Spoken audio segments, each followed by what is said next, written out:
The Jets' 2024-25 regular season will come to a close today against the Miami Dolphins. There is Garrett Wilson entering the building. He has 97 receptions on the season. He had 114 yards receiving in these teams' first matchup back in December in South Florida. But we are here. It is a cold day at MetLife Stadium. Eric Allen, Quincy Enunwa, Eric Coleman, welcome into Pregame Central, where we are presented by the USVI. Pride is at stake here, gentlemen, for the Jets.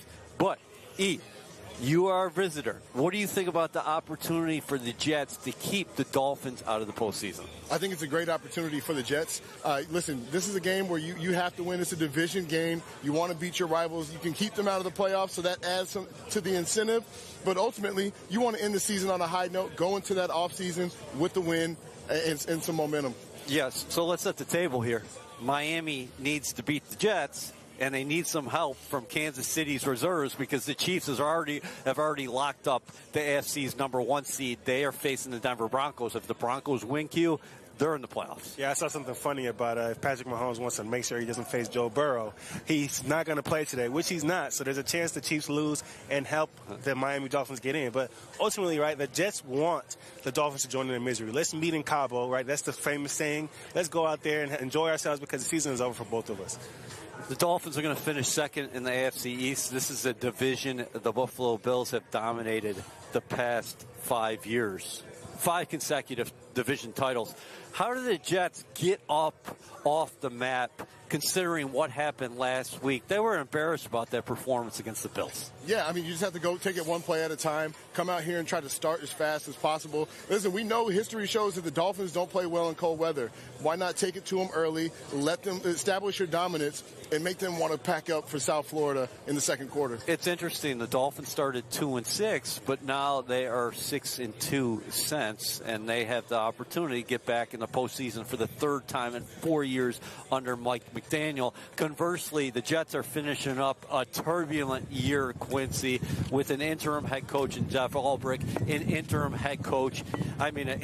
GM in Phil Savage. The wind, it's real. Yeah, no, definitely. I mean, that's a good example of how the game is going to be today, right? And the Dolphins have a new quarterback out there, so he's going to have to go through the challenge of not only playing in the cold, but also in this wind. This is ridiculous wind. MetLife tends to have those swirling winds, so it'll be good to see how he kind of goes out there. The Jets have different DBs, so let's see if somebody else can try to get a pick today. That ball is going to be going all over the place. Yeah, we're going to have to see what happens, and we're going to get a report coming up from Caroline and Ethan on the quarterbacks in this ball game. But from afar, you've been here 4 times this year at MetLife Stadium. This is your team. This is where you played. What have you thought about the season and what the Jets have gone through wire to wire?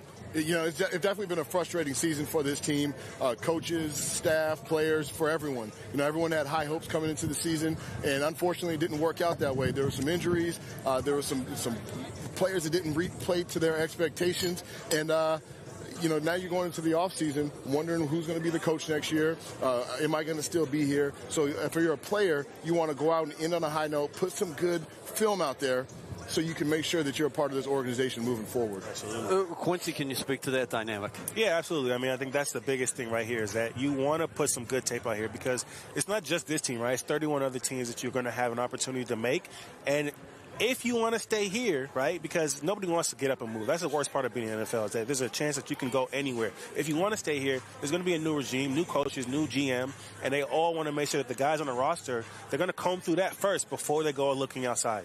There is Jamie Sherwood. He's the Jets team MVP, voted by his peers.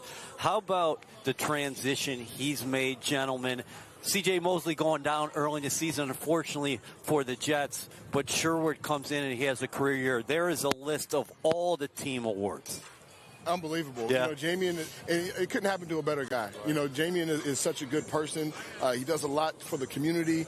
He's a great teammate and really a selfless player. And it was great to see him step in this year in that role when CJ went down and really thrive. So he really came into his own this year. Looking forward to a bright future for Jamie. Yeah, I mean, he's the example of next man up. That's what they always talk about, the next man up. You got to be prepared, always ready. And you saw him from day one. Honestly, he got out there and he was the leader of the tackles week after week. I didn't know if he was going to keep it up, but but he had the stamina. It's good. It's a good look for the future. I hope the Jets bring him back because that's a guy that has not only learned from C.J. Mosley, but continues to learn and grow. You played a position, safety.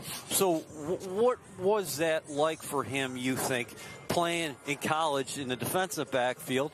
Probably playing more in the box, but also making that transition in the NFL. And we've seen him do it at such a high level this year. I know he's been in the league for a few years, but not only was he sideline to sideline, but he was the Mike linebacker. He's the guy getting everybody lined up. Yeah, it's a big transition. Playing from safety where you see the entire field, you have time to react to plays. So when you go to that Mike backer, now you're making calls, you're making adjustments. You have to the linemen are on you quicker, so it just takes a lot more studying. You have to be more instinctive playing that close to the line of scrimmage, and it's just been a great job by Jamian. Q, it's an interesting situation because when you're talking about some of these guys, the uncertainty involving next season, Sherwood is a guy who has an expiring contract. Like I said before, that's the guy that we all hope is going to continue to be here. But as far as that safety thing, man, the Jets found two guys dominating the rough, right? You talk about Quincy Williams and now Jamie and Sherwood, two guys that play safety in college. Now they're linebackers, and they're some of the best linebackers in the league, right? He's top 3, I think, in tackles. Yeah, that's right. I mean, that's amazing, right? And you watch him play, sideline to sideline really defines him because this guy will rush all the way passing everybody. I mean, I love to watch it because that's a high-energy guy. And as a guy that's on the sideline as a receiver, I love to watch that because I'm like, man, this guy's playing hard. I want to play hard with him. Yeah, the safeties are the best athletes on the field. Anywhere, we'll thrive. How about 3 of the past 4 seasons, a linebacker has been named team MVP for the Jets? Yeah, you know what? I give a lot of credit to the defensive line. Quinn Williams, all the guys up front, taking the blocks off the linebackers, allowing them to play sideline to sideline and go out there and make plays like this defense is designed to do. That's a great point. Because all right, so I'm being told we got to go across the way and bring in Caroline Huntershot. Ethan Greenberg, good afternoon. Good afternoon, EA. Ethan, how are we feeling? Chilly, but we're ready. Okay. We're ready. How are you feeling? I'm actually not too bad. That's great. Yeah, exactly. Okay, so for, EA, you talked about it a little bit about the quarterback matchups here. For the Jets, Aaron Rodgers has 4 more quarters in the 2024 regular season to hit 500 career touchdown passes in the regular season. We've been talking about that for a couple weeks, but the good news for Rodgers and the Jets is that the last time these teams played in Week 14, Aaron Rodgers had over 300 passing yards. That's the most that he's had in a game this season. Now, granted, that game did go to overtime, but the Jets didn't see the ball in that final possession as the Dolphins came back and won. And taking a look at this guy right here, you would imagine that achieving the milestone of 500 regular season touchdown passes in front of the green and white faithful is something that he'd like to do. And obviously, like EA mentioned earlier about Garrett Wilson, and we'll talk about it later, both the receivers had a great game. So you'd imagine that Rodgers would have a good passing attack today. The one thing is, who's going to be protecting him? Because at left tackle, it's no longer Olu Fashanu. Max Mitchell in line to start a second game in a row. And then at right tackle, Morgan Moses is questionable. At right guard, Elijah Vera Tucker is questionable. So that's where some question marks come into play. Obviously, that's where you circle the inactives in a couple minutes here. Yeah, Ethan, there's a couple differences on the Jets side of the ball since Week 14 matchup, but there's also differences for the Miami Dolphins. Now, it was Tua who the Jets saw at quarterback last time these two teams faced off and went into overtime like you referenced. This week, it will be Tyler Huntley because Tua has been dealing with a hip injury for the last 2+ weeks. So Tyler Huntley actually helped the Dolphins win last week against the Cleveland Browns 20-3. He threw for 225 yards, 2 touchdowns. He scrambled for 52 rush yards. So he's a very mobile quarterback, but that's not the only change. Left tackle Teron Armstead is also questionable for today's game because Mike McDaniel was talking on Friday and he said, I'm not going to count him out. He's one of those game time decision guys if he has not thrown in the towel. So they won't know until 90 minutes before kickoff about left tackle Teron Armstead. But if it's not him, the Jets will be seeing Patrick Paul at left tackle. Guys, vote for longtime Jets fan Joe Abramsky, a retired FDNY 9/11 responder, to be crowned the 2024 NFL Fan of the Year presented by Captain Morgan at Super Bowl 59 in New Orleans. Scan the QR code to learn more about Joe and cast your vote. You are watching Pregame Central presented by the USVI. Eric Allen, Quincy Onunwa, and we say season's greetings. Happy New Year Merry to New Nick Year. Mangold. Merry New Year. Mr. Mangold, how are you? Good. How you doing? Great. I feel better than the Rams game. It's cold, but it isn't that crazy cold. It isn't, but the wind has started to pick up a little bit, and that is a little chilly. Okay, so we just saw Aaron Rodgers before. What do you make of the landscape? He was very reflective this week when talking about his 2 years here with the Jets, and also he's been very honest in terms of uncertainty ahead for him and the Jets. Yeah, and I think that's a great spot to be in is the honesty. Like, look at the situation we're staring at. We have an intern head coach, an intern GM, and we're in the search right now for both spots. So I think that where we're at is uncertainty. And, I don't think the whole thing needs to be blown up. I think we have some great pieces here on this roster, a lot of young, good core, but we need to find a new way and a new direction, and, that's what the process is going to be like. Q, what do you make of everything? We've been out here covering each game this season. I mean, there's a chance that this is not only Rodgers' last game with the Jets, it could be his last game in the National Football League. Yeah, I mean, obviously it didn't go the way he wanted to from the first year he got here till now. I think he obviously wanted a team to look differently. He wanted his season to look differently. I think when he looks back, though, he had a pretty adequate season. Now, there are some things that we wish he would have done differently, and we can go into all those different things, but him specifically, I think I love that he's so reflective, right? Because that's the guy that really is introspective. He gave us a lot, told us a lot in the media. So, I think the guys around him really learned. And I think ultimately we're going to have some better pros on this team, whether he's here or not, just because they were around him. Nick, ultimately, you said it before. When you look at his numbers, they were decent. They will go down. This franchise has been around since 1960. This is one of the better passing years in franchise history. Why hasn't it clicked for him and the Jets in 2024? Well, I think we got to remember that we're still coming off the Achilles injury, and I think we had high expectations without knowing exactly where we were in the recovery aspect of everything. So I think, as you've seen, he's gotten better throughout the year, which works with recovery from an injury, and then he got even better after the bye when he was able to really rest and get himself right. So I think that played a big part into it, and I think our expectations were probably higher than they should have been with a guy coming off an Achilles injury like he had.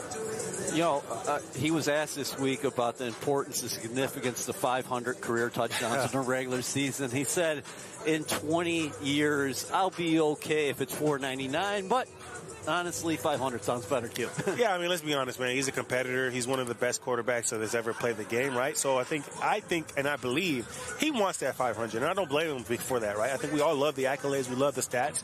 There were a couple plays last game where I felt like he still is not the Aaron Rodgers that we know, and you can tell he's still recovering from those injuries that, obviously the Achilles, then he had the knee, and he had the hamstring, right?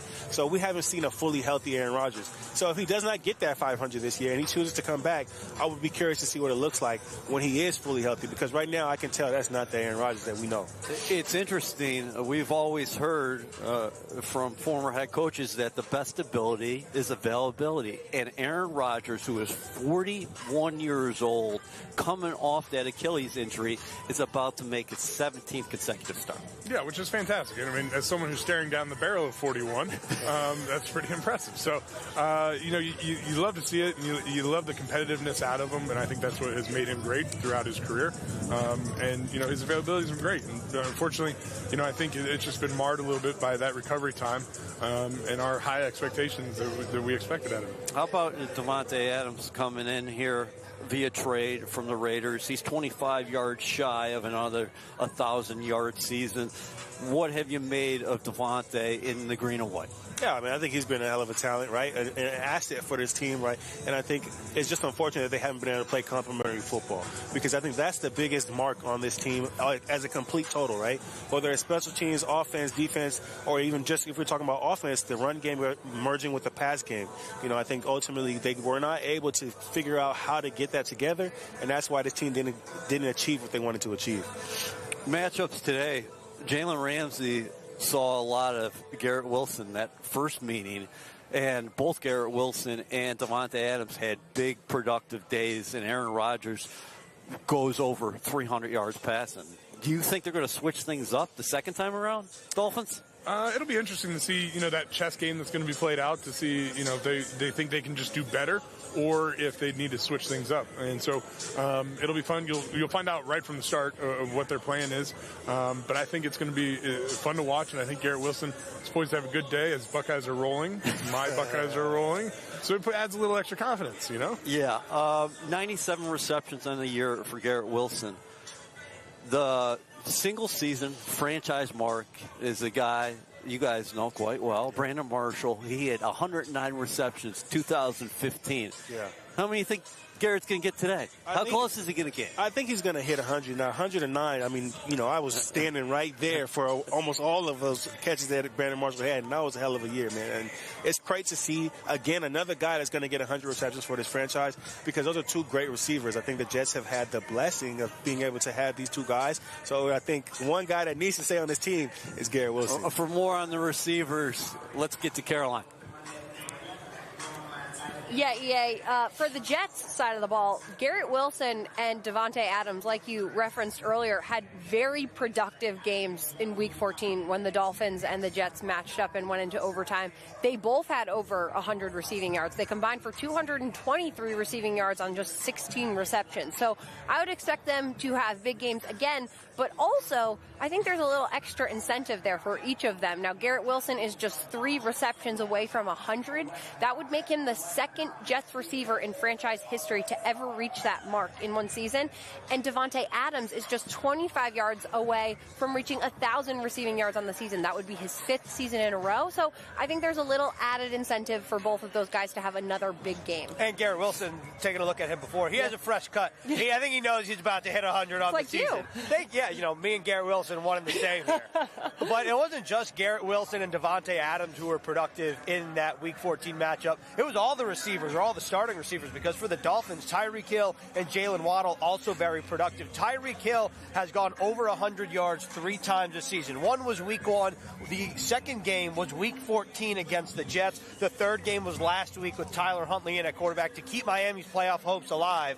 And Jalen Waddle's the question mark because he did not play. Waddle finished with 99 yards in Week 14. Tyreek Hill obviously had 115 yards and a touchdown. Those guys combined for 19 receptions. And Tyreek Hill, like you see here, he has 939 yards, which is a good NFL season. It's just not the level in which we're accustomed to Tyreek Hill producing. So that's definitely going to be a matchup to keep an eye on, especially because you take a look at Sauce Gardner. He's not playing today. He was placed on injured reserve yesterday, so Bruce Hector could be signed to the active roster. Without Sauce Gardner, who also did not play in Week 14, obviously those receivers were productive, so something to keep an eye on there as we come closer to kickoff. Outstanding report, guys. We'll be back with you momentarily. The New York Jets and Duncan are back with another holiday sweepstakes. Text SIPS to 26154 for your chance to win 2 2025 Jets season tickets and a free year of Dunkin' coffee. Terms and conditions may apply. You're watching Pregame Central, presented by USVI. Eric Allen and Quincy Anunwa. And the guests keep on rolling along. You never know who's going to be here on set. Brian Baldinger, you look great today, Baldy. Yeah, good to see you. Quincy, good to be with you. Yes, sir. Happy New Year. So how you feeling? I mean, you're a South Florida guy. Yeah. You don't look... I just talked to Davante, and I was just saying, I saw him play a game in Green Bay 4 or 5 years ago against Chicago to clinch the division. And it was minus 15 when we went to the stadium that day. And so we were just talking about cold weather days and how he had to adjust, as a player, get used to it, Right. And so right now, like this kind of stuff, it's nothing. What do you make of the wind? The guys always say that the cold is not going to impact them, but the wind today seems like it's really picking up. Quincy, back me up on this, but honestly, what bothered me the most about the wind is you can't hear. Yeah. You can't hear anybody. Yeah. Like, honestly, you're in a huddle, and you have to, turn your head to the ear, like your ear hole to hear it, or read somebody's lips. That's a good point. Like, that bothered me more than anything. Any communication made it more difficult in the wind. How about, before we get to X Factor, how about the dynamic here? Jets fans are looking at draft order right now. They're wondering who's going to be leading this franchise with the new era of leadership, where the Dolphins, conversely, they're hoping to make the postseason. Yeah, well, I mean, look, fans want the better draft pick. Players want to win. I just talked to Garrett Wilson. They're all sick of losing. And that's like what they're stuck with. They would love to finish today with the win, get out of here healthy. And just the draft will take care of itself. sometimes that best player isn't there when you want him. Sometimes you never know how it's going to work out. Players just want to win.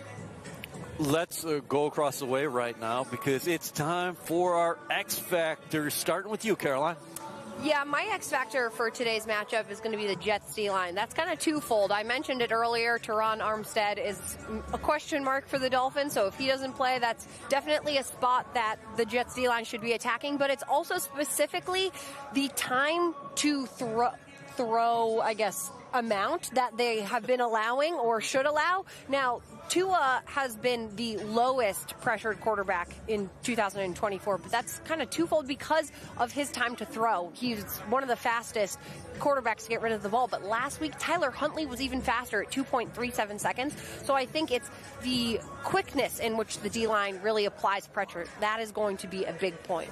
For me, it's Breece Hall because he didn't play in Week 14. The Jets, let's be honest, they had a chance and should have won that game in Miami or in South Florida. And so to have Breece Hall, remember what he did last year in the season finale? He had 178 yards rushing. I'm not saying he's going to do that today, but think about what the Jets were able to do in South Florida and really in the first half of last week's game against the Bills, where Breece Hall averaged over 6 yards a carry. He had 40 rushing yards, and then he only finished with 45. So to me, that's an X factor because he's such a dynamic player. So if the Jets can run the football, especially talking about windy elements, that could only behoove the green and white. One person, but a group of people, the young players. I think back to 2014, 2015, when I was a young guy, my first game was against the Dolphins. My first game was against the Dolphins, and I got an opportunity to go out there and play on special teams. I felt like I was a firecracker, a spark for the team that kind of brought some energy to other guys. That's what these young guys can do for the rest of these guys, because the season is over. The coach may be gone, but you still want to go out there and have a good show. These young guys have to make sure that they're going out there and showing that they can play in this league. Give me the tackle position. Bottom line, Morgan Moses battling injury throughout the year. He might be inactive today. If he is, that means probably Max Mitchell staying at left tackle, Carter Warren at right tackle. You might see a swap, but that is if Morgan Moses is out of the lineup. And Caroline also said that, listen, Teron Armstead, he's questionable as well. So who's playing tackle on both sides? I mean, those guys are going to have to step up here. And for the Jets, it means protecting the future Hall of Famer and Aaron Rodgers. For the Dolphins, that means making sure that Snoop Huntley's got some time to throw. Yeah, my guy was Will McDonald. I mean, he's coming in with double-digit sacks. He stepped up this year to become a full-time starter. You mentioned the tackles in Miami. I saw him last week against Cleveland. And Snoop Huntley took a lot of deep sets, a lot of play-action passes. Did get the ball out of his hands fairly quickly. But I think if he's working against, the rookie left tackle right now, Patrick Paul, or he's working against the right tackle right now, I think he's going to have a chance to not just take that 10 sacks, maybe take it up another level. Even last week with any sacks, he still got to Josh Allen a couple times and affected some throws.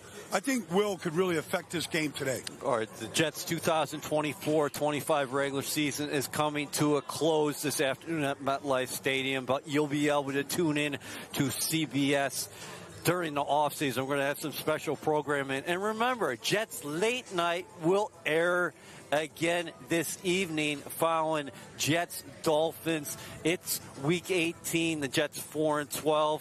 The Dolphins sitting here with an opportunity to get in the postseason if they get some help from the Chiefs in Denver. Storylines, Baldy. We're gonna go headlines. What's tomorrow's headline for you? Look, I'm just gonna make it real simple here, EA. Just turn the page. Because they've already begun to interview for general managers, for head coaches. So we know that's going to be a new way of doing things around here. Let's just turn the page. Just get through this one today. Try to find a way for a win or just get through it healthy. And let's turn the page to 2025. Yeah, that's a good one right there. I think I'm going to think about more of just ruin a Dolphins day, right? The Jets haven't had a season they wanted to. So mine will be Jets sink Dolphins playoff hopes, right? Make sure that they can't go anywhere. Make sure that they meet them in Cabo. Man, you've gotten better with these headlines throughout the year. I think Baldy stole my notes. I'm mad at you. I got nothing but love for you. Our relationship, it runs deep. But it's Jets turning the page to 2025. I mean, you don't have to copy everything I'm saying. You don't have to do that. Oh man, you have no shame, Baldy. Whether we're inside the studio or we're outside freezing. myself here. Jets, Dolphins. I've been asking the guys, former players today. Quincy Enunwa, Eric Coleman, Nick Mangold. Extra incentive for the Jets to keep the Dolphins out of the postseason? Absolutely. Yeah. I mean, look, everybody's looking for something to motivate you, something to push through the week, to really have something to celebrate. I mean, all these teams are going to the playoffs starting tonight. They're not going to get that opportunity. But make sure this team right here in Miami, in your own division, doesn't get that chance to go if Denver would lose here today. So we just saw Aaron Rodgers out there on the field. What do you think's going through his mind entering this final game? Well, I mean, I'm sure, he's already talked about it. He doesn't know what the future brings right now here in New York. It's going to be a different way of doing things. And so this might be his last day in the stadium where, he's gotten a lot of celebrations, a lot of notoriety here. And it might be his last time, playing here or starting here for the Jets. So I'm sure he's thinking about some of that and leaving a good taste in every fan's mouth. Every single kid that got an Aaron Rodgers jersey this year to try and support him, I'm sure he's thinking about giving them something to remember. It's crazy to think about it. The Jets acquire him from the Packers prior to the 2024 season. He comes out here. The place is packed. They're hosting the Buffalo Bills on Monday night. His season ends after 4 snaps, sustains a torn Achilles. Then he comes back. He busted his butt to get back there on the field. He's endured multiple ailments throughout this 2024 season. Ankle, knee, hamstring. And he's out here for a 17th consecutive game. Yeah. No, I mean, look, but that's the reason why he's had the career that he's had. Because he's endured a lot of that kind of stuff. Not just this year, but in past years. And you get to 20 years in this business, you want to, there's a professional approach that he has taken throughout this entire process. So interviews have started for the Jets for the head coaching position, also for the general manager position. Jeff Albrecht told reporters this week that he expects to talk to Jets leadership next week as well. Jeff Albrecht thrown into the mix, defensive coordinator here this season, steering the ship, and then he's going to finish on the sideline today. Yeah, I mean, look, Jeff wants to finish. He wants to finish with the win. We were here in Houston when Houston came on a Thursday night. He got his first win as a head coach here. He'd like to, look, the defense has kind of fallen apart a little bit. It was a very highly rated defense when he was just a defensive coordinator. I think if he had just that responsibility, he could get back to that kind of, to that type of style of play and shut teams down.